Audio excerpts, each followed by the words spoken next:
This is the battery operated wall sconce. Now this is rechargeable wireless wall light with remote. It's got the 9 RGB colors and the 4 light temperatures. It's got the magnetic bulb. I was sent this to test out and you're gonna help me find a place for it in my home. Why do you say that? Because I don't have to hardwire it. It literally just connects to the wall. You literally just screw it in and it just hangs there. And then because of the bulb, it can light up the room. So let's go ahead and see. Oh, this might help. Yeah.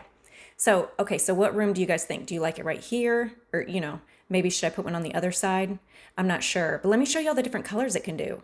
This remote is really cool. You can also do this just by pushing on the top of the light bulb.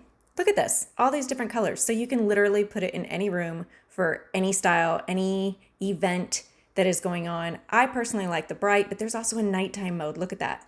Perfect for like a reading nook or just a hallway where you don't have access to a light. Okay, so what do we think about right here? Do you guys like it? No, let's keep going. I've always wanted something on this wall. No. Okay, let's go to the next one. What do you think? Maybe? I really do like this color though. The gold matte makes it just look like a modern. I like the style. I like the design of it. It's very cool looking. How about by the stairs? What do we think here? There's nothing else here. There's no place to do any other light. Oh, what about by the little reading nook by the shelf? Oh, perfect. How about the column in the middle of the living room? Always wanted something here, and now I can have it. What do you think? Since I don't have to hardwire it, the possibilities are endless.